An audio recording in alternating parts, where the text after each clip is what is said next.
Somos Iglesia Cristiana El Almendro. Fe, oración y servicio. Hola, buenas noches, familia de Almendro, deseando que para todos y cada uno de ustedes sea una noche de grandes, ricas, abundantes bendiciones. Bueno, hoy continuamos con nuestro estudio acerca de los héroes de la fe. Recuerde visitar nuestro canal, ahí va a encontrar diferentes episodios que he hablado acerca de los héroes de la fe. Está Abraham y Melquisedec, está el rey David, entonces están las heroínas de la fe, hay muchos que estoy nombrando. Hoy le toca el turno a Moisés nuevamente. La semana pasada hablé acerca de por qué Moisés tiene que romper las tablas de la ley, ¿cierto? Entonces, hoy quiero hablar acerca de por qué Moisés no entra a la tierra prometida. Entonces, es un tema muy interesante porque pues regularmente casi nadie lo entiende y por otro lado los judíos lo niegan, ¿sí? El pueblo judío lo niega y por otro lado los pastores tampoco tienen como, bueno, no todos, ¿no? Porque yo escucho buenos pastores y he escuchado de hecho esto de pastores muy buenos y ellos hablan algo con respecto a esto también. Pero en su gran mayoría los pastores no entienden por qué Moisés no entra a la tierra prometida, ¿no? Entonces muchos dicen que es por la incredulidad y simplemente porque le golpeó la peña 2 veces, ¿cierto? Entonces dicen, no, es que él cogió y golpeó a la peña, entonces eso fue rebeldía en contra de Dios y entonces la peña es Jesucristo y empiezan a decir una cantidad de cosas que pues bueno, en cierta forma tienen razón, en cierta forma. ¿Por qué? ¿Por qué es tan complicado el tema de las sectas? Porque una secta, o sea, una secta, ¿a qué me refiero yo? Con una ramificación, se supone, del cristianismo que hace daño a la comunidad o al cuerpo de Cristo. A eso me refiero yo con secta. ¿Por qué son tan difíciles de discernir? ¿Dónde está el discernimiento espiritual, por ejemplo, para identificar una secta? Pues bien, el problema es que no todo en las sectas es mentira. Sí, entonces el problema es precisamente ese, que en muchas cosas pues hablan verdades a medias. Es más difícil identificarlo, ¿cierto? Pero entonces yo le digo a usted, el evangelio es puro. ¿Por qué? Porque el evangelio es la salvación del alma. Sí, el evangelio es la salvación del alma sin sus obras. Las obras son el resultado de que usted es salvo, ¿cierto? O sea, Dios no necesita de que usted cumpla todos los mandamientos de la ley para poderlo salvar. Eso es el antiguo pacto. El nuevo pacto es la fe en Jesucristo para que Jesucristo habite en el corazón del creyente y el creyente pueda heredar la salvación, ¿cierto? A través de la fe, no por obras para que ninguno se gloríe, solo a través de ¿qué? De la fe. Entonces, claro, hay ramificaciones. Entonces, por ejemplo, una ramificación en este caso serían los legalistas. Entonces, los legalistas lo que dicen es que usted tiene que cumplir toda la ley, pero el apóstol Pablo, regañando o exhortando al apóstol Pedro, que el apóstol Pedro también trató de judaizar a las personas. ¿Judaizar qué es? Que las personas tengan los mismos requerimientos y la misma condición que los judíos que no habían recibido al Señor. En este caso es que tienen que cumplir toda la ley. Entonces, ese es el legalismo. El legalismo es que usted tiene que ahora someterse al antiguo pacto, pero también estar sujeto al nuevo pacto. Entonces, toda la Biblia le entra al creyente, pero de una manera literal, ¿cierto? En una manera en donde la persona tiene que obedecer los mandamientos sin ni siquiera entender muchos de los significados de aquellos mandamientos, ni tampoco entender que la ley está puesta de una manera simbólica en el Antiguo Testamento para que las personas no tuvieran otro camino sino acudir a su Señor. Entonces les voy a poner un ejemplo. Entonces, el pueblo de Israel estaba bien, tranquilo, ¿cierto? Todo tranquilo. Entonces el pueblo de Israel se relajaba, todo estaba bien, pero llegaban los filisteos. Entonces los filisteos llegaban y oprimían al pueblo, entraban en guerra con los filisteos, entonces el pueblo volteaba nuevamente su corazón a Dios. Entonces, la ley es ese proceso. El proceso es de entendimiento de que nosotros tenemos una dificultad, algo que nos está doliendo y que ese dolor, que esa dificultad, pues finalmente me tiene que llevar ¿a dónde? A depender de mi creador. Entonces, ¿por qué grandes predicadores de la antigüedad, que fueron los profetas, mal llamados profetas menores, porque en realidad fueron profetas muy grandes, por ejemplo, Miqueas, por ejemplo, Oseas, ¿cierto? Entonces, ¿por qué Isaías? ¿Por qué aquellos hombres que predicaron el evangelio, predicaron la ley, que estuvieron ahí pendientes de que el pueblo volteara su corazón a Jehová? Porque ellos reprendían a los reyes. ¿Por qué reprendían al pueblo? Porque el pueblo, cuando tenía guerra contra otros pueblos, entonces ese pueblo, después de la muerte de Salomón, recordemos qué fue lo que pasó con Roboán y después qué pasó con Jeroboam II. Entonces, ¿qué pasó con estos reyes? Estos reyes empezaron a hacer alianzas con otras naciones, Entonces, de esta manera, ellos trataban de defenderse. Entonces, uno de los grandes problemas que tuvieron, por ejemplo, en el reinado de Jeroboam II fue que ellos trataron de aliarse a los asirios y después trataron de aliarse a los babilonios. Y finalmente, primero vinieron ¿quiénes? Los asirios, y los despedazaron, en los que ellos confiaban. Entonces, ellos pusieron su confianza en ¿quién? En los asirios, para pelear contra los filisteos. Después vinieron los babilonios que conquistaron a los sirios y también volvieron nada a Jerusalén, nada al pueblo de Dios. Entonces, los profetas profetizaban, valga la redundancia, hablándole al pueblo diciendo, no pongan sus ojos en los reyes, no pongan sus ojos tampoco en naciones extranjeras, vuelvan su mirada a Dios. Entonces, ¿qué hizo Jeroboam II? Jeroboam II lo único que hizo fue que dijo, estos sacerdotes y estos profetas me tienen cansado, entonces voy a poner en el templo de Betel, voy a poner allí deidades ajenas de los otros reinos extranjeros que avalan la muerte, que avalan la injusticia, para que para ellos poderse aprovechar del pueblo y poderle mentir al pueblo. Entonces, eso es lo que es la ley para el creyente. Entonces, la ley lo único que hace es mostrarle a usted la condición. ¿En qué condición está usted? Bueno, si mi condición es errónea, tengo defectos, tengo errores. Perfecto, dice la Escritura, acercaos pues confiadamente delante del trono de la gracia. Entonces, usted lo único que tiene que hacer es acercarse delante del trono de la gracia. Esa es la fe. Entonces, obviamente, la ley no es inoperante. No dependemos de la ley, pero la ley nos muestra a nosotros, nos sigue mostrando a nosotros nuestra condición. Ese es el propósito de la ley, que por eso es que en Romanos dice que la ley es nuestro ayo. Entonces, hay que entender la ley con la óptica correcta, porque si no entendemos la ley, nos va a ser más difícil y se nos va a dificultar más interpretar el evangelio y las cosas tal cual como son. ¿Listo? Entonces, el que no, dijo el narcotraficante, dicen los de la serie de Netflix al inicio de la serie de Pablo Escobar, que la verdad no me la terminé de ver porque me pareció molesta en muchos aspectos y ya les voy a decir por qué.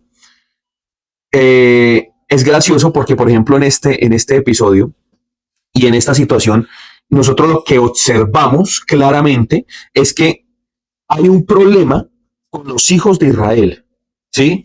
Y lo que dice al inicio de la serie es que el que no conoce su historia está condenado a repetirla, ¿no? Entonces, quizás el pueblo tenía ese inconveniente, no conocía su historia. Entonces, al no conocer su historia, al ignorar su historia, que Dios fue el que lo sacó ¿de dónde? Del pueblo de Egipto, con mano fuerte. Entonces, ahí entra Moisés en este relato, ¿cierto? Entonces, hice un preámbulo, lo que dije la semana pasada, y quiero mostrarles algo que una persona me escribió en las redes sociales que me pareció pues algo gracioso, pero pues también, o sea, no sé, me pone a pensar, ¿no? En de pronto lo difícil no sé si la palabra es dificultoso, no sé si esa palabra exista, pero lo difícil que la tuvo que pasar Moisés. Entonces, miren lo que dice, nos escribieron en un short de YouTube, dice lo siguiente: no creo ni quiero creer en un Dios que abandona. Pero la principal de muchas mentiras que dice la Biblia es que Dios abandona solo a los pecadores. La verdad es que Dios se abandonó a sí mismo cuando se fue a buscar a unos esclavos a Egipto, desesperado por un pedacito de gloria. Dios es un negligente mentiroso y creador del miedo y las tinieblas del mundo. Pero si Dios es así, ¿cuántas mentiras nos habría dicho sobre Lucifer? Entonces, obviamente, al ver esto uno dice, bueno, hay gente que tiene paja en la cabeza, ¿no? Hay gente que tiene cositas raras en la cabeza por allá. Tiene distorsión. A ver, voy a decirle lo siguiente. Mire, hay unas series, por ejemplo, en Netflix, que hablan de Lucifer, ¿no? Hay una serie que de hecho tiene el nombre, él dice, se llama Lucifer. Entonces hacen ver a Satanás como un ser noble, un ser que de pronto está siendo sometido por Dios, que está siendo vulnerado por Dios, una víctima en todo este caso. Entonces, la verdad, a mí me preocupa que la gente a veces vea algo de eso y crea que eso es así. Hacen una apología, hacen una teología, hacen una doctrina de una serie de Netflix. Entonces, ¿no les parece?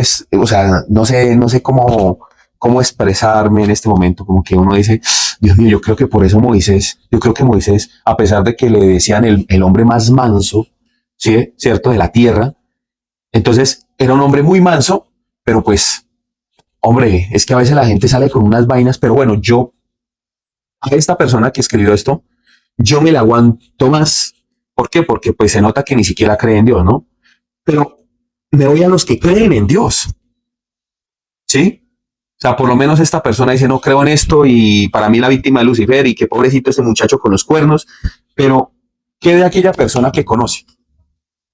¿Qué de aquella persona que pone su credo en Dios, pero que finalmente no le respeta ni le valora, ni lo obedece? Que le dice Señor, Señor, pero no lo hace. Entonces, precisamente esto era lo que sucedía con el pueblo. El pueblo está en Egipto. Dios mira a un niño que es lanzado intencionalmente por su madre, río abajo. La hermana del niño estaba mirándolo también donde caía, que era una de las esclavas de la mujer de Faraón, y la mujer de Faraón se lo encuentra, la mujer y la hija de Faraón se lo encuentran. Entonces, pues finalmente termina el niño criado por su mamá, ¿cierto? Porque la hermana dice, no, yo conozco por ahí una nodriza, un ayo, que va a criar al niño. Entonces, el niño es criado también con pensamiento que hebreo. Entonces, porque eso hay que valorarle a los hebreos. Los hebreos tenían su pensamiento y ellos transmitían su pensamiento. Entonces, crece el niño y el niño en una ocasión, cuando ya está grande, ve que están maltratando a unos hebreos, unos esclavistas egipcios están maltratando a unos hebreos y le están cascando, le están pegando.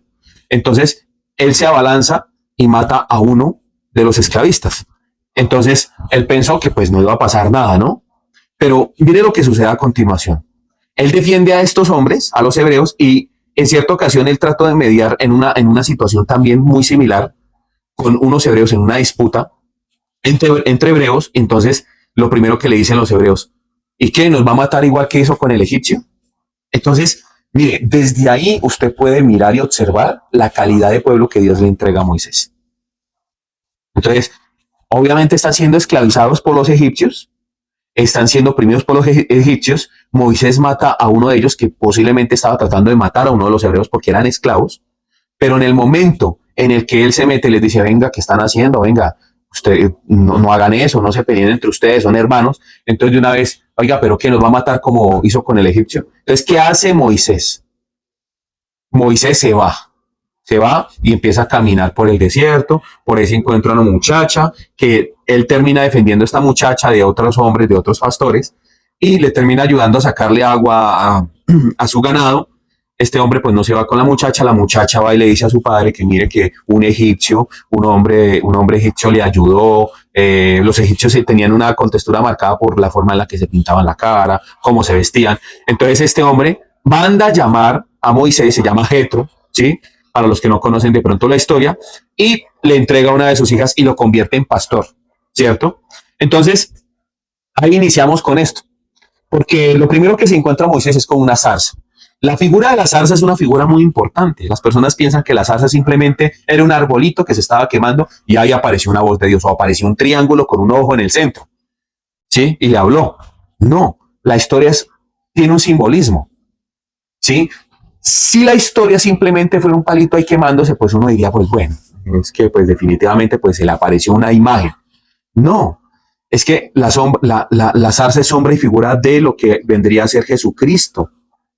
Entonces las personas no entienden eso tampoco, es sombra y figura de lo que venía a ser Jesucristo. Entonces yo se lo quiero mostrar, ¿no? Obviamente quiero mirar y quiero que usted mire esto a través de las escrituras. Entonces vamos a hablar de qué es una zarza. Una zarza es un arbusto que tiene bastante espino, ¿cierto? Entonces, esa zarza que tiene bastante espino, o sea, los espinos y abrojos no les habla algo en los primeros capítulos de Génesis, pues precisamente esa planta es muy común en el desierto, porque ¿qué da el desierto? Espinos y abrojos, ¿cierto? Entonces, los que de pronto conocen algunos, las bolitas esas de estambre, muchas de esas se hacen con esos zarzales, ¿no? Que va el viento, va reuniendo y se hace esa bola como de ramitas de espino. Entonces, ¿por qué? Porque se entrelazan, ¿sí? Entonces, ahí en Génesis capítulo 3, versículo 18 dicen, está la maldición, ¿no? Por favor búsquelo en la casa, yo por temas de tiempo no lo puedo hacer acá. Está la maldición que Dios le da al hombre y le dice, por causa de esto, maldita será la tierra por tu causa, espinos y abrojos te producirá la tierra y comerás el pan con el sudor de tu frente. Entonces ahí podemos entender una figura, espinos y abrojos te producirá la tierra. Entonces ahí aparecen los espinos. por primera vez, ¿cierto? En la escritura. Entonces, en el Génesis, capítulo 3, versículo 18. La segunda vez que aparece la imagen de los espinos aparece en Génesis capítulo 22. En Génesis capítulo 22 aparece una figura de un carnerito que es trabado por sus cuernos en un zarzal, ¿cierto? Entonces, ahí es la segunda vez que aparecen los zarzales. ¿Qué son los zarzales? Pues obviamente es la misma zarza. Entonces, es un arbusto con mucha espina, ¿cierto? Son unas ramitas que se hacen en el desierto con mucha espina. Entonces, ¿qué tenían las ramitas? Al carnero. Y el carnero era el que iba a reemplazar a Isaac en el sacrificio que iba a hacer Abraham con su hijo Isaac. Entonces, en ese momento, cuando el ángel detiene la daga para apuñalar a su hijo Isaac, en ese momento Dios le provee a Abraham un carnero que estaba trabado, sus cuernitos estaban trabados ¿en qué? En un zarzal. Sombra y figura ¿de quién? De Jesucristo. Entonces, en la primera parte que está en Génesis capítulo 3 es la maldición que Dios le da a la tierra, ¿cierto?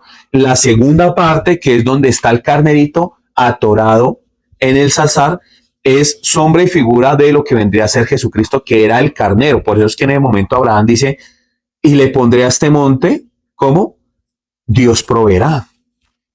¿Cierto? Pondré en este monte el nombre de Dios proveerá. ¿Por qué? Porque aquí Dios proveyó el sacrificio. Ese es hombre figura de Jesucristo. Entonces, yo quiero que recuerden muy bien lo del carnerito con el zarzal, que está atorado en el zarzal, ¿cierto? La tercera parte es la zarza que está en Éxodo, ¿cierto? Entonces, que en Éxodo capítulo 3, del versículo 1 al 10, está la zarza que está ardiendo, en donde Moisés está pastoreando las ovejas y se encuentra una zarza. Le llama la atención la zarza porque la zarza ardía, pero no se consumía, ¿cierto? Entonces, esa es la tercera parte, ¿cierto? La cuarta parte es donde está el Señor Jesús en Mateo capítulo 27, versículo 29, en donde se menciona que es despojado de sus ropas el Señor Jesús y le ponen una capa, ¿cierto? Y en la cabeza le colocan una corona de espinas. Entonces les dije que recordaran lo del carnero. ¿Qué no está sucediendo lo mismo en este momento con el Señor Jesús? Las espinas se la colocaron ¿en dónde? En su cabeza. ¿De dónde estaba atado el carnerito cuando Dios le proveyó a Abraham el carnero para que no muriera su hijo Isaac? De la cabeza. Es sombra y figura de Jesucristo. Entonces, el corderito está puesto ahí, enredado en su cabeza al zarzal, ¿cierto? Y en Mateo, capítulo 27, versículo 29, Jesús tiene una corona de espinas. Entonces, ¿qué simbolizan la corona de espinas? Entonces, es la corona de espinas de la tierra que ha sido reprobada. Entonces, vamos a Hebreos, capítulo 6, ahí seis capítulos atrás, y vamos a ver qué es lo que dice a continuación. Entonces, Hebreos capítulo 6, versículo del 7 al 8. Dice lo siguiente. Porque la tierra que bebe la lluvia, que muchas veces cae sobre ella y produce hierba provechosa a aquellos por los cuales es labrada, recibe bendición de Dios. Pero la que produce espinos y abrojos es reprobada.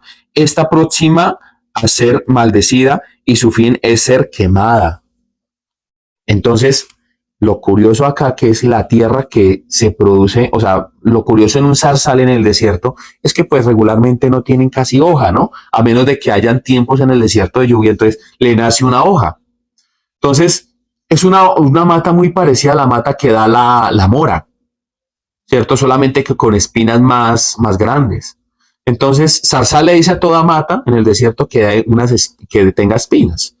Entonces, Obviamente cuando vemos esto, vemos que la tierra que produce espinas tiene que ser ¿qué? Maldecida, ¿cierto? Y tiene que ser quemada. ¿Qué fue lo que le sucedió al Señor Jesús? Por causa de nuestro pecado, Él tuvo que pagar por la maldición que teníamos nosotros. La tierra, nosotros hacemos parte de la tierra. ¿Qué es lo que pasa con Moisés en ese momento? Cuando Moisés ve la zarza, se trata de acercar. Le habla Yahvé, le habla Jehová a él y le dice, quítate el calzado porque el lugar en donde estás, tierra santa es. ¿Por qué Tierra Santa? Porque allí estaba haciendo una representación de lo que iba a venir a ser Jesucristo. La zarza está en la tierra que había sido maldecida, con los espinos y cardos estaban ahí, sombra y figura de la vida en ese momento de la tierra que había sido maldecida, pero había una llama que estaba quemando ese lugar. El fuego significa el juicio. Entonces, la zarza es sombra y figura de Jesucristo. El fuego era lo que venía a venir sobre la vida de ¿quién? Del Salvador. El juicio. ¿El juicio por qué? Por nuestros pecados, por nuestra maldad. Entonces, cuando él ve eso, él se acerca y dice, pero tan raro, ¿por qué no se consume? Si regularmente, pues esas zarzas están secas en el desierto, y cuando usted sabe que hay chamizo en el desierto, pues se quema rapidísimo. Entonces, no se quemó. Primero que todo, pues llamó la atención porque está prendida. Segundo, porque no se consumía. Entonces, Dios le habla a él y le dice que se quite el calzado. ¿Por qué? Porque en ese momento él iba a poner nuevamente sus pies sobre la tierra de la que somos, ¿qué? Hechos todos. Entonces, en ese momento, él entra y se humilla, entendiendo que ya no iba a ser su camino el camino de él, porque eso simboliza el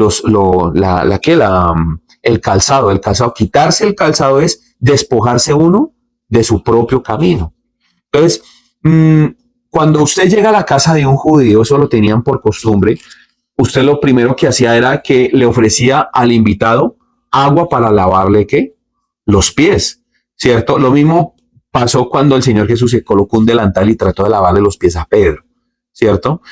Él trató de qué hacer, de limpiar su camino. Entonces, en ese momento no era ya el camino de Moisés. Ya no importaba lo que Moisés había hecho anteriormente, porque había alguien que estaba recibiendo allá en esa zarza el juicio. Entonces, entra Moisés, se humilla a la zarza y escucha las instrucciones. Entonces, cuando usted mira Éxodo, capítulo 3, del 1 al 10, vamos allí. Está chévere, ¿no? A mí como me gustan estos textos porque le enseñan a uno el propósito de muchas cosas que de pronto uno no entendía. Entonces, dice la escritura aquí, apacentando Moisés las ovejas de Jetro, su suegro, sacerdote de Madián, llevó las ovejas a través del desierto y llegó hasta Horeb, monte de Dios, y se le apareció el ángel de Jehová en una llama de fuego en medio de la zarza. Y él miró y vio que la zarza ardía en fuego, y la zarza no se consumía. Entonces Moisés dijo, iré yo ahora y veré esta grande visión. ¿Por qué causa la zarza no se quema? Viendo Jehová que él iba a ver, lo llamó Dios en medio de la zarza y dijo, Moisés, Moisés. Y él respondió, heme aquí. Y dijo, no te acerques, quita tu calzado de tus pies, porque el lugar en que tú estás, tierra santa es. Y dijo, yo soy el Dios de tu padre, Dios de Abraham, Dios de Isaac y Dios de Jacob. Entonces Moisés cubrió su rostro porque tuvo miedo de mirar a Dios. Luego Jehová dijo, bien he visto la aflicción de mi pueblo que está en Egipto y he oído su clamor a causa de sus exactores, pues he conocido sus angustias y he descendido para librarlos de mano de los egipcios y sacarlos de aquella tierra a una tierra buena y ancha, a tierra que fluye leche y miel, a los lugares del cananeo, del eteo, del amorreo, del fereceo, del jebeo y del jebuseo, o sea, mejor dicho, de todos los feos. El clamor pues de los hijos de Israel ha venido delante de mí y también he visto la opresión con que los egipcios los oprimen. Ven, por tanto, ahora y te enviaré a Faraón para que saques de Egipto a mi pueblo, los hijos de Israel. Entonces, aquí Moisés recibe su llamado. Entonces, obviamente, el llamado se lo estaba haciendo ¿quién? Dios a través de una zarza. De una zarza que, vuelvo, le digo yo, para los hebreos era obvio que la zarza, los espinos y abrogos, era algo de renombre porque era la maldición que Dios les había dado a ellos, en donde después de que ellos quebrantan el mandamiento de no comer del árbol de la ciencia del bien y del mal, ¿no? Entonces, en ese momento, la maldición era que espinos y abrogos te producirá la tierra. Entonces, claro, los hebreos entendían que esas matas estaban malditas. ¿Por qué? Porque los chuzaban, porque Dios había maldecido la tierra con esas matas que lo que hacían era dañar los cultivos. Entonces, que no era tampoco buena mata para que los animales la comieran. ¿Por qué? Por las espinas, ¿cierto? Entonces, obviamente, el hebreo entiende esto, ¿cierto? Entonces, lo curioso es que él ve que esa zarza se estaba quemando, pero no se consumía. Entonces, en ese momento, él vio el juicio y le pareció eso interesante, se acercó y Dios le hace el llamado. Entonces, vuelvo a repetir esto, yo sé que suena redundante un poquito, pero es con el propósito de que usted entienda algo, que es sombra y figura de Jesucristo, ¿sí? Entonces, usted quiere ver a Jesús en el Antiguo Testamento, aquí empieza usted a mirarlo, ¿cierto? Entonces, ¿por qué yo lo digo esto? Porque en Hebreos capítulo 11, versículo 24 al 30, mire lo que dice. Por la fe Moisés, hecho ya grande, rehusó llamarse hijo de la hija de Faraón, escogiendo antes ser maltratado con el pueblo de Dios que gozar de los deleites temporales del pecado, teniendo por mayores riquezas el vituperio de Cristo que los tesoros de los egipcios, porque tenía puesta la mirada en el galardón. ¿El galardón quién era? Jesucristo. O sea, que posiblemente a través de esta figura, Moisés ya entendía que vendría un Salvador. O sea, Dios, de una manera pedagógica, figurativa, le enseñó a él que la zarza era sombra y figura de aquella persona que vendría a hacer la propiciación de su pecado, venía a pagar por su pecado. Entonces él entendió que el que lo estaba llamando porque era más grande que Faraón, más grande que cualquier gobernante en el mundo. Ahí empezó la fe de Moisés. Él empezó a entender que lo estaba llamando Dios mismo, el Dios de Abraham, el Dios de Isaac y el Dios de Jacob. Por eso es que Dios se le presenta en ese momento, porque ellos entendían la promesa, ellos entendían que se iba a levantar un rey. Entonces, él dice, él menospreció llamarse hijo de Faraón. Usted dice, o sea que los antiguos podían mirar a Jesucristo aún si Jesucristo no había nacido. Claro que sí, aquí lo ve.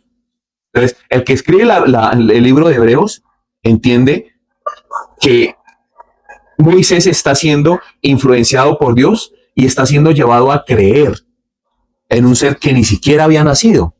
Eso es fe.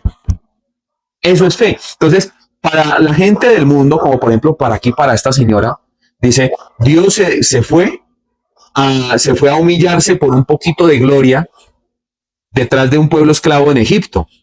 No, Dios no se fue humillado por un poquito de gloria. Dios no tiene la necesidad de eso.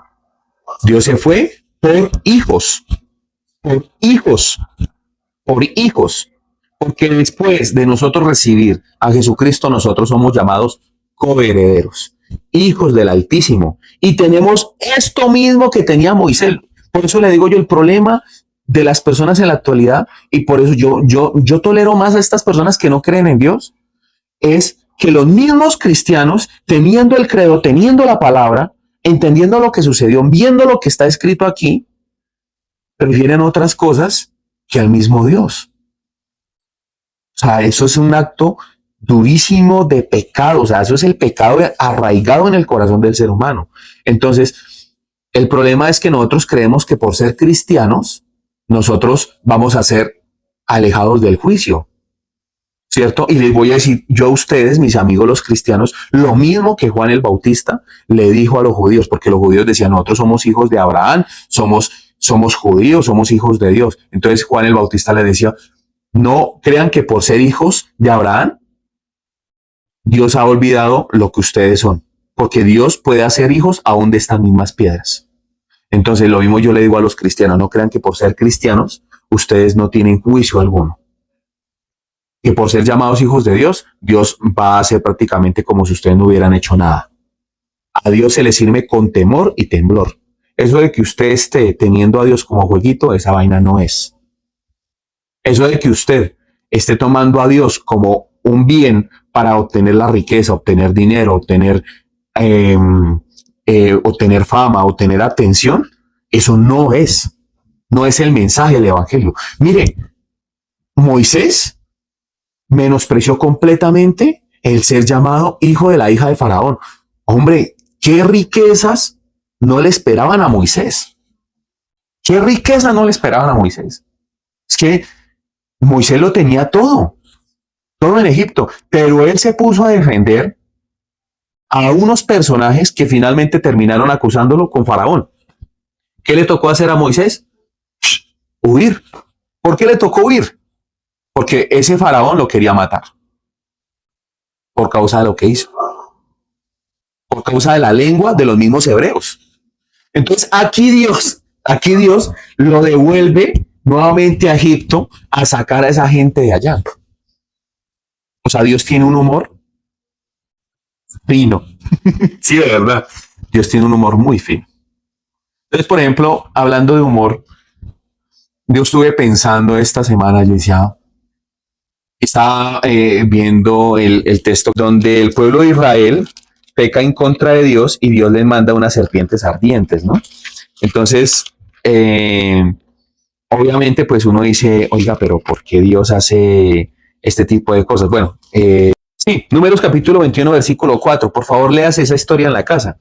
Lo curioso es que el pueblo de Israel falla, ¿cierto? Y el pueblo de Israel falla, y cuando falla, Dios le ordena a ellos hacer una serpiente de bronce. ¿Por qué? Porque Dios ya les había mandado serpientes ardientes que los mataran, que los mordieran. Les llaman serpientes ardientes porque la misma serpiente saltarina, la misma serpiente voladora, y porque el veneno que tenían ellas era un veneno que parecía que usted estuviera quemando por dentro, ¿cierto? El nivel de fiebre tan tremenda que producían esa serpiente. Entonces, Dios, en lugar de quitar la serpiente, le dice a Moisés,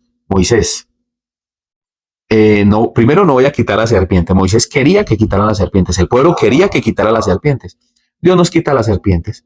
Dios, con ese humor tan chévere que él tiene, antes les manda a fabricar otra serpiente. Y esa otra serpiente sería el antídoto. Entonces estaban cansados de las serpientes voladoras y ahora Dios los pone a ellos a observar una serpiente de bronce, ¿no? Entonces, cuando usted lea esa historia, usted dice, oiga, Dios tiene un humor muy fino, ¿no? Pero era el que el pueblo de Israel era terrible. Pero cuando yo hablo de que el pueblo de Israel era terrible, es porque el pueblo de Israel nos representa tan bien a nosotros, representa también sobre todo a los cristianos de ahora, de hoy. Lo representa, mire, nos representa con, si yo pudiera hacer un premio aquí, una premiación, yo creo que el pueblo de Israel ganaría el galardón a imitación de nosotros como pueblo cristiano en la actualidad. Somos idénticos, igualitos. Vivimos pensando en el mundo, estando en el cristianismo. Vivimos deseando la comida, los lujos, todo lo que tenían en Egipto, ¿cierto? Ese es el problema, pero jamás hemos pensado en la esclavitud, que esas mismas cosas nos han traído. Mire, usted puede matarse toda su vida trabajando, pero finalmente la escritura en Eclesiastés es muy clara cuando dice, otra persona va a venir a tomar lo que es suyo y va a gozar del fruto de su trabajo. Entonces, nosotros somos esclavos en este mundo. Pero las personas quieren más dinero, quieren más fama, quieren tener más cosas y se matan toda la vida trabajando por obtener la riqueza. Eso era lo que pasaba con la gente en Egipto. Y el faraón les ponía más carga, los oprimía más, les ponía más impuestos, más cosas, pero la gente en el trayecto de toda la tierra prometida decía, ay, pero es que en Egipto comíamos tan bien. ¿Cómo Dios nos va a poner aquí en este desierto a consumir ese pan tan insípido? Claro, mire, a Moisés se le llama el hombre más manso de la tierra, ¿cierto? Se le llamó. Pero es que qué hombre tan manso se va a aguantar a un pueblo tan rebelde. Dios lo escoge, lo prepara, pero obviamente después de que el pueblo sale de Egipto, después de que miran las 7 plagas, después de que miran que mueren los primogénitos de todos los egipcios, después de que el pueblo de Egipto ellos están apresados entre el mar y entre el pueblo de Egipto, y Dios manda abrir el mar ¿cierto? Y el pueblo pasa y después ahoga a los guerreros de Egipto. Hasta ahí el pueblo tuvo una fe espectacular, maravillosa, ¿cierto? La demora fue que apareciera la ley. Entonces, claro, ellos empezaron a quejarse en el trayecto, pero obviamente Dios entiende que a ellos tenía que enseñarles de una manera pedagógica, o sea, Dios entiende cómo era el pueblo. A ver, yo le hago una pregunta a usted inteligente. ¿Dios no sabía qué tipo de joyas estaba sacando de Egipto? Sí. ¿Dios no sabía que le estaba poniendo a Moisés una carga bien pesada? Sí. Pero aún así, Dios permitió todo esto para enseñarle algo a la iglesia hoy. Hoy. Claro, a ellos les enseñó, pero a la iglesia de hoy se le enseña a través de eso que le sucedió a Moisés. Porque la gran queja de las personas es ¿por qué no puedo poseer la tierra prometida? ¿Por qué no puedo pasar al otro lado de la orilla? ¿Por qué no viene a mí la bendición? ¿Por qué no viene a mí lo que yo deseo? ¿Por qué esto? ¿Por qué aquello? Y nos la pasamos. Yo decreto que esa camioneta va a ser mía. Yo decreto que esa avioneta va a venir a mí. Yo decreto que la economía, que inversores. Por ahí escuché a unos predicadores. Decretamos a los Rockefeller para esta congregación. A los millonarios, a los Donald Trump. Eso mejor dicho, yo apenas decía, oiga, yo también debería pedir por eso. Pero, de verdad, ¿qué sucede? ¿Por qué Moisés no entró a poseer la tierra prometida? Porque hasta la ley le llegó la cuerda.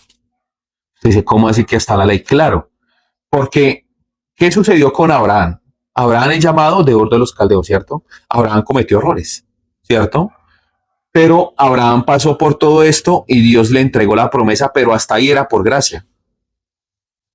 A Isaac le fue heredada la bendición por gracia. Y ni se diga a Jacob, ¿sí? A mi amigo el tramposín. Él heredó la tierra por gracia. Entonces, hasta ahí todo era por gracia, ¿cierto? De hecho, lo que sucedió con José y sus hermanos, a eso también le llamo gracia. ¿Por qué? Porque Dios sacó uno de ellos, permitió que los hermanos lo vendieran a Egipto para la postre él ser el precursor de salvación, sombra y figura también de Jesucristo. Entonces, ¿qué sucede? A este hombre Moisés Dios lo llama y sale el pueblo de Egipto así como Abraham salió de Ur de los Caldeos y Dios coge y los saca y Abraham vio como Sodoma y Gomorra, o sea, Abraham vio muchas cosas, ¿cierto? Abraham contempló muchísimas cosas. Cuando lo llaman de Ur de los Caldeos, Abraham ya entendía muchas cosas, ¿cierto? Cuando lo llama de Ur de los Caldeos, le da una promesa y Abraham lucha contra naciones extranjeras, rescata a su sobrino y Abraham es un hombre que también la luchó. Moisés la estaba luchando. El problema es cuando llegan al monte Sinaí. Es que en el monte Sinaí les es dada la ley. Cuando le es dada la ley a un sujeto, a una persona, le es dada la ley con el propósito, vuelvo, lo digo yo como lo dije al inicio del video, es con el propósito de que ellos vean la condición, pero también la ley viene con el propósito de preservar el pueblo, porque un pueblo sin normas es un pueblo que va camino a la desaparición. Entonces, por ejemplo, esto no me lo inventé yo. Los babilonios y los asirios, cuando conquistaron a Israel y a Judá, ellos no se llevaron a las personas pobres, porque uno piensa que es que ellos cogieron y erradicaron completamente al pueblo. No, ellos dejaron a las personas pobres y se llevaron a los profesionales, a las personas que sabían algún tipo de arte y se llevaron a los ricos. Entonces, los pueblos antiguos entendían que si usted quiere acabar con una nación, tiene que llevarse la educación. La educación. Entonces, Moisés es un hombre que está puesto allí para enseñarle al pueblo de una manera pedagógica la ley, ¿cierto? Entonces se les ha dado los 10 mandamientos primero, el decálogo que aparece en Éxodo capítulo 20, y después les dado que el compendio completamente de la ley. A medida de que ellos iban avanzando, Dios les iba enseñando y Moisés le iba enseñando al pueblo. ¿En dónde le enseñaba Dios a Moisés? Entonces, en el arca, que es preparada en el lugar santo, ¿qué hacía Moisés? Moisés y Aarón tenían el permiso de entrar allí y Dios les enseñaba las normas que le debían transmitir al pueblo de Israel. Esto con el propósito de preservar el pueblo. ¿Por qué preservar el pueblo? Porque obviamente es un pueblo que salió de Egipto con las mañas de Egipto y es un pueblo que también Dios conocía de antemano que era rebelde. Lo que sucede es que Dios entendía al pueblo. Y usted dice, pero ¿por qué ese pueblo y Moisés no heredaron la tierra prometida? Entonces en Éxodo capítulo 17, ahí empezamos a ver el primer relato en donde Dios le manda a él, primero que vaya y golpee la roca una vez, ¿cierto? Entonces el pueblo de Israel, cuando nosotros vemos acá, dice que toda la congregación se aglomeró para hablar en contra de Moisés y Aarón. ¿Por qué? Porque ellos estaban haciéndole el reclamo a Moisés que por qué no los había llevado ya a la tierra prometida, ¿cierto? Entonces, claro, el trayecto en donde ellos están en el monte Sinaí, se les dan las órdenes, todo eso, entonces eso también demoró bastante al pueblo, ¿no? Lo que sucede aquí es que el pueblo acá empezó a denigrar en contra de ¿quién?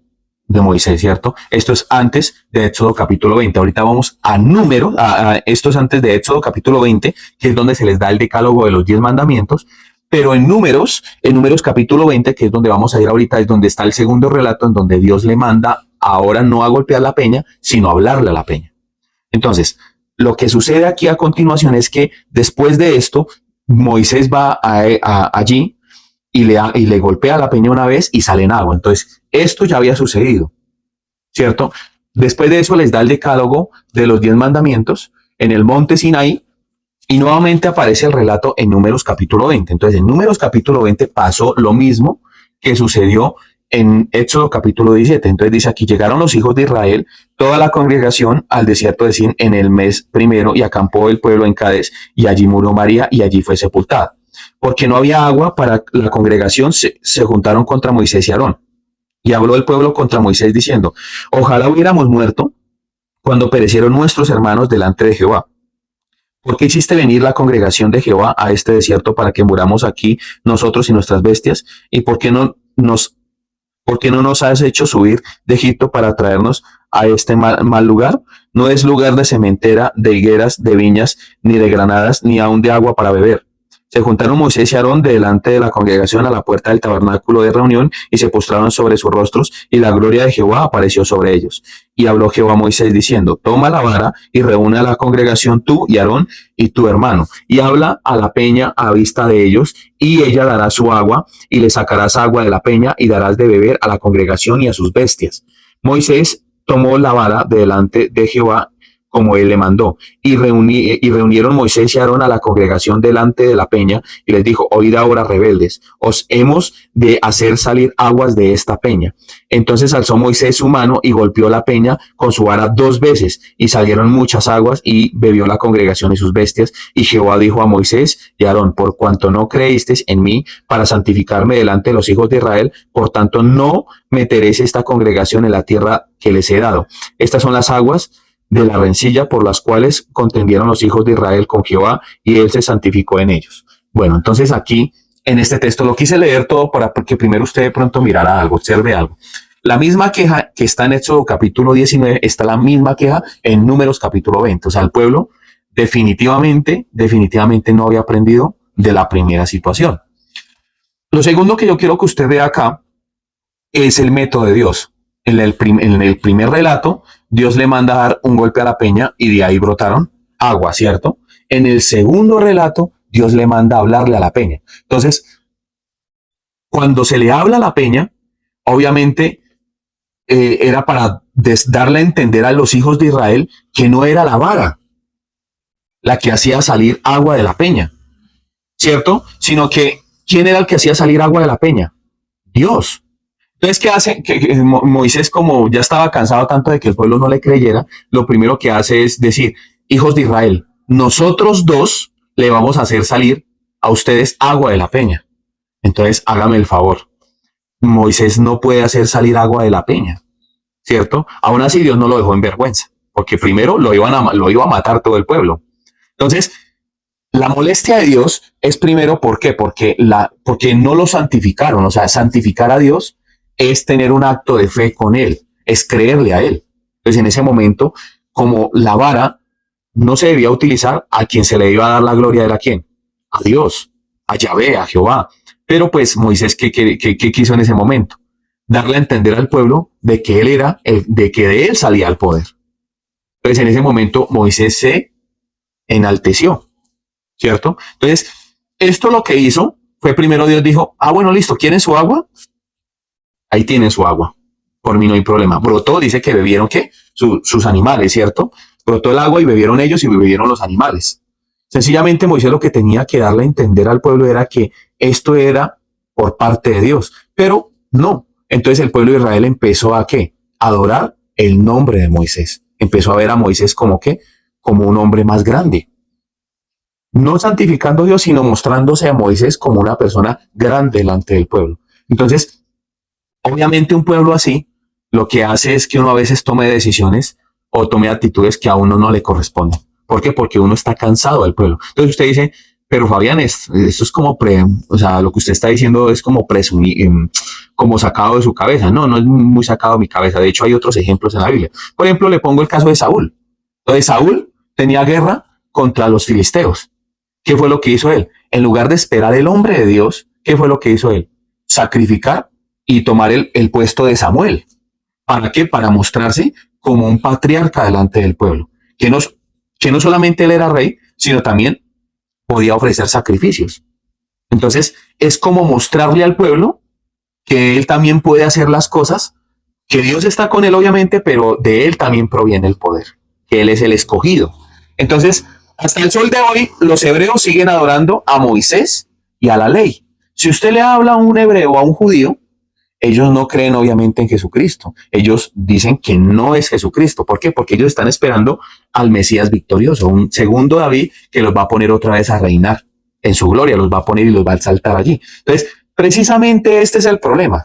Moisés no entra a la tierra prometida porque al depender de la ley, obviamente Moisés va a empezar a depender de su justicia, de su propio camino, de lo que él puede hacer para Dios, en sus propias fuerzas. Entonces, Dios no puede permitir que un hombre herede la tierra prometida a través de su propio esfuerzo. ¿Por qué? Porque si una persona puede heredar, en este caso, el reino de Dios por su propio esfuerzo, no tendría sentido el sacrificio de Jesucristo, porque Jesucristo es el Salvador. Entonces, lo primero que hace Dios es presentarle la zarza ardiendo, sombra y figura de Jesucristo. Y en Hebreos entendemos que el libro de Hebreos, la carta de Hebreos, está inspirada por el Espíritu Santo. Entonces, el escritor, nuevamente, como lo dije en el capítulo anterior, que hablo también de Moisés, no hay autor. No se sabe quién escribió la carta a los hebreos. Lo único que sí sabe es que tenía una comprensión completa de todo el Antiguo Testamento y de su significado. Este sujeto fue inspirado muy fuertemente por el Espíritu de Dios, porque entendía que hasta Moisés entendía que vendría el Cristo y que por causa de eso él se rehusaba llamarse hijo de la hija de Faraón. Entonces, obviamente, Moisés no entra a la tierra prometida porque empezó a depender de su propio esfuerzo, porque al inicio Dios le manda a golpear la roca una vez con la vara y lo manda a sacar la vara en donde estaba, al lado de las tablas de la ley, ¿cierto? En el tabernáculo de reunión. Toma la vara delante de Dios y va y pone la vara allí, le pega a la roca y le sale agua. Y en el segundo relato, pues no le obedece a Dios, sino trata de establecerse a él como alguien poderoso. Dios eso lo rechaza completamente. Tanto así que en Deuteronomio capítulo 34, que ya es finalizando la vida de Moisés, ahí podemos ver algo que de pronto no le va a simpatizar a muchos de mis hermanos. Pero ¿qué sucede con una persona que trate de depender de sus propias fuerzas, de su propio esfuerzo y que deje a Dios a un lado? Es que este es el problema y este es el propósito del mensaje de la predicación del día de hoy. Si usted quiere entrar a la tierra prometida, mi querido hermano y amigo que me escucha, no dependa de sí mismo ni de sus propias fuerzas. Yo lucho contra eso todos los días. ¿Por qué? Porque yo a veces creo que soy capaz, que yo puedo hacer una cosa, que puedo hacer otra, pero nosotros no podemos hacer nada sin Dios. Los creyentes. Otra regla le sucede a las personas que dependen del mundo y que su Dios es Satanás, el príncipe de este mundo. Para el creyente lo único que puede depender es de la misma manera que dependió Moisés, como dice en la carta de Hebreos, negándose a este mundo, creyendo en su Cristo. Amén. Entonces en Deuteronomio capítulo 34, vamos a leer desde el versículo 4, dice, y le dijo Jehová, esta es la tierra de que juré a Abraham, a Isaac y a Jacob, diciendo, a tu descendencia la daré, te he permitido verla con tus ojos, mas no pasarás allá. Y murió allí Moisés, siervo de Jehová, en la de Moab, conforme al dicho de Jehová. Dice, y enterró en el valle, en la tierra de Moab, enfrente de Bet Peor, y ninguno conoce el lugar de su sepultura hasta hoy. Era Moisés de edad de 120 años cuando murió, sus ojos nunca se oscurecieron, ni perdió su vigor. Y lloraron los hijos de Israel a Moisés en los campos de Moab 30 días, y así se cumplieron los días del lloro y del luto de Moisés. Y Josué, hijo de Nun, fue lleno del espíritu de sabiduría porque Moisés había puesto sus manos sobre él, y los hijos de Israel le obedecieron e hicieron como Jehová mandó a Moisés. Y nunca más se levantó profeta en Israel como Moisés, a quien haya conocido a Jehová cara a cara. Nadie como él en todas las señales y prodigios que Jehová le envió a hacer en la tierra de Egipto, a Faraón y a todos sus siervos y a toda su tierra, y en el gran poder y en los hechos grandiosos y terribles que Moisés hizo a la vista de todo Israel. Lo curioso es que el último versículo termina diciendo los hechos que ¿quién hizo? Moisés. La perspectiva del hebreo, la perspectiva del judío es que Moisés fue el que hizo muchas de estas cosas. O sea, le atribuyeron el poder ¿a quién? A Moisés, no a Dios. Entonces, obviamente Dios tiene que oponerse, obviamente Dios tiene que decir no. ¿Por qué? Porque el hombre, al exaltarse a sí mismo, rechaza a Dios, ¿cierto? Entonces, después de que Dios le permite ver la tierra de lejos y le dice, mire, esta es la tierra que yo le prometí a Abraham, a Isaac y a Jacob, pero usted no va a poder entrar. Imagínense, eso fue una vaina para Moisés muy difícil, muy dura. Eso, ¿qué le estaba diciendo Dios a él? Le estaba diciendo, usted, que al último que trató de exalzarse, ¿cierto? Que usted que trató de coger y de ganarse la bendición a través de su esfuerzo, a usted no le voy a permitir ni a este pueblo entrar a la tierra prometida. Entonces, el hombre yo creo que lloró a lo lejos. Y levanta un hombre llamado Josué, con las mismas siglas con las que se menciona el nombre Jesús. Note algo en los evangelios. Dice que Jesús debió llamarse Emanuel, que significa Dios con nosotros, ¿cierto? Pero el nombre que se le coloca a Jesús es muy parecido al nombre llamado Josué, porque Josué es sombra y figura de lo que vendría a ser Jesús. Josué es el hombre de fe, es sombra y figura de Jesús. Usted dice, uy, pero ¿cómo así? O sea, él al mismo Jesús es sombra y figura de lo que vendría a ser Jesús. Moisés pone la mano sobre él, Dios le da el espíritu de sabiduría, ¿cierto? Con el mismo espíritu de sabiduría que lo acompañó durante todo el tiempo en Egipto, sacándolos de ese pueblo, el espíritu que lo sostuvo. Y pone las manos sobre Josué, hijo de Nun, que era uno de los espías, que fue a la tierra prometida, que volvió creyendo de que se podía conquistar la tierra prometida, porque decía, los comeremos como a pan, ¿cierto? Es el que Dios permite que entre a la tierra prometida. Pero ¿cuál es la diferencia entre Josué y Moisés? Que Josué iba por fe. Moisés iba por su propia obra. Entonces Moisés trató de establecer su propia obra. ¿Por qué? Porque él enseñaba la ley. Entonces, al enseñar la ley uno va a creer que uno puede depender de su propia obra. Entonces usted dice, Fabián, no podemos enseñar la ley. No, yo no estoy diciendo esto. Estoy diciendo que en su momento Moisés, al enterarse de la ley, entendía que tenía que cumplir toda la ley para poder heredar la bendición y entrar a la tierra prometida. En cambio, Josué no creyó en esto. Josué dijo, nosotros somos hijos de Israel. Somos llamados por nuestro Dios Todopoderoso. Nosotros vamos a comer como a pan a estas naciones. En el nombre de Jehová poseeremos la tierra prometida. Esa es la fe que Dios quiere. Pero si usted trata de ganarse la tierra prometida por sus propias fuerzas, su propio mérito, usted se va a cansar. Si usted como pastor trata de guiar al pueblo en sus propias fuerzas, pues también se va a cansar. Si se lo digo yo, que la verdad he tenido unos casos memorables. Obviamente al dirigir al pueblo, el pueblo es difícil.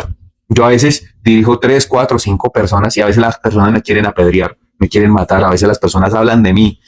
¿cierto? Ahora imagínese todo un pueblo en contra de Moisés y Aarón. Imposible, el hombre más manso de la tierra, como lo menciona aquí la Biblia, fue un hombre que verdaderamente llegó a unos niveles de estrés que pues ya lo último, pues el hombre trató de hacer las cosas en sus propias fuerzas. Josué entra, poseen la tierra prometida, la conquistan, derriban Jericó. Mire que en el relato que le leí Hebreos, se menciona solamente hasta cuando Moisés entra y divide el mar, ¿cierto? Eso está en Hebreos capítulo 11, con este término. Entonces, allí en Hebreos capítulo 11, dice la escritura.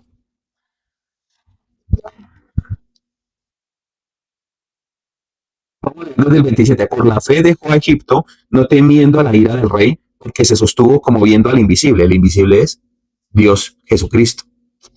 Por la fe celebró la Pascua y la aspersión de la sangre para que el que destruía a los primogénitos no lo tocase a ellos.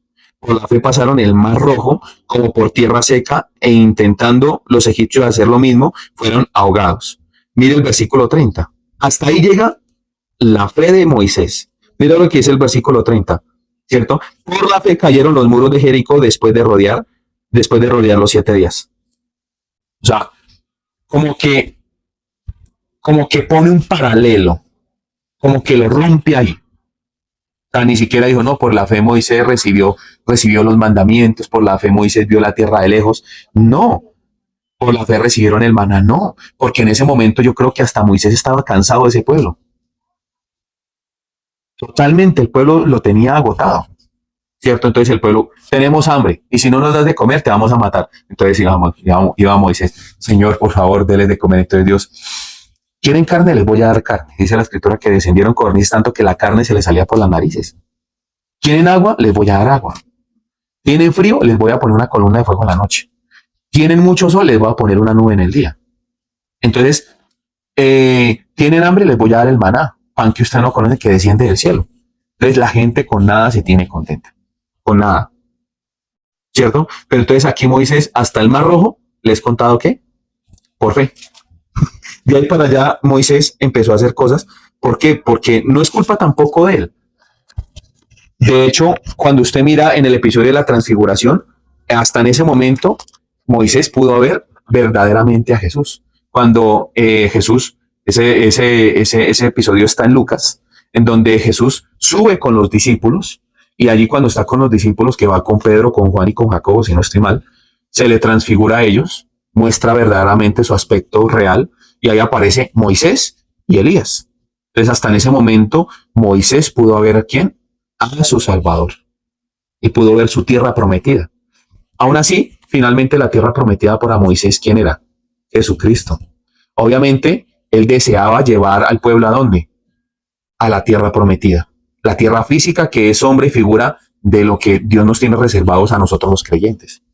¿Cierto? Entonces, yo quise hablar de Moisés. Hablar de Moisés es complejo. Mire que yo he estado cavilando mucho en mi mente, pensando muchísimas cosas de qué les iba a hablar, porque obviamente al hablar de Moisés, pues está su infancia, está la forma en la que él creció, quienes lo educaron, está el tema de la zarza, pero yo quiero que usted piense en lo siguiente, mire, cuando la mejor sombra y figura que usted pueda ver en el Nuevo Testamento de lo que sucedió con la peña, con el agua de la peña, fue cuando Jesús visita a la samaritana. Entonces, cuando Jesús visita a la samaritana, en ese momento, fue un momento en donde él se acerca al pozo, él apartó a todo el mundo con el propósito, mandó a los 12 mechudos, los mandó a mercar, ¿cierto? Él se acerca a ese pozo y le dice a la samaritana, dame de beber. Entonces Dios le está pidiendo a una mujer a una mujer que no era tenida en cuenta por los mismos judíos, le está pidiendo de beber. Entonces él le dice, si tú supieras quién es el que te está diciendo, dame de beber, tú no le darías de beber, sino antes le pedirías. O sea, tú me pedirías a mi agua, le dijo el Señor Jesús. Entonces, obviamente en ese momento ella le dijo, porque si usted bebe de este pozo, usted va a volver a tener sed. Mas el que bebe el agua que yo le doy, no volverá a tener sed jamás. Entonces, quiero que usted se vaya con esta reflexión. Si usted ha llegado hasta este punto del video, váyase con esta reflexión. Cuando usted tiene sed de las cosas de este mundo, de la sed del agua de este mundo, de este pozo, de lo que le ofrece todo esto, usted va a volver a tener sed. Usted se puede beber toda Bavaria, toda Alpina, se puede beber toda el agua, usted puede ser el dueño del acueducto, puede poner su boca debajo de un grifo, pero usted va a volver a tener sed. Usted puede tener el carro de lujo, puede tener la casa más grande del mundo, puede tener el mejor celular, puede tener la mejor esposa, puede tener los mejores lujos, pero usted va a volver a tener sed. Si Moisés entendiera que la roca, que la peña era Jesucristo, él le hubiera hablado a la peña. ¿Sí? Como nosotros.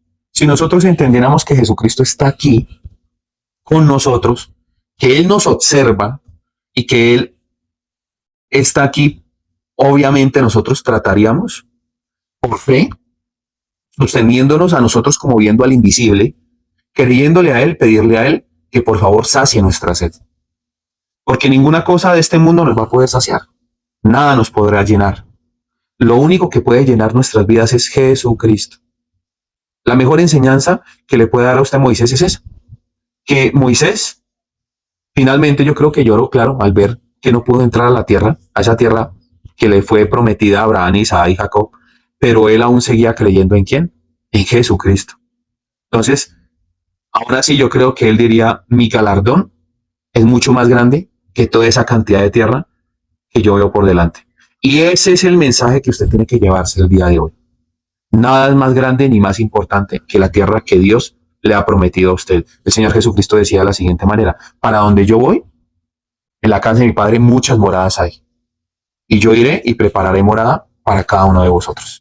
Esa es la mejor morada y es en donde usted tiene que poner sus ojos, en el galardón, en Jesucristo. No en las cosas de aquí terrenales. Bienaventurado es usted si puede heredar algo, si le puede dejar algo a sus hijos, si usted puede tener algo, pero es más bienaventurado si usted, aún no viendo, sigue creyendo. Recuerde que somos Iglesia Cristiana del Almendro, fe, oración y servicio. Encuéntranos en nuestras redes sociales. Si tienes algún inconveniente, alguna pregunta o algo que quisieras compartir con nosotros, por favor escribe ahí en el cajón de comentarios. Bendiciones, shalom. Te invitamos a que nos visites en nuestras redes sociales, comentes, compartas y dale me gusta.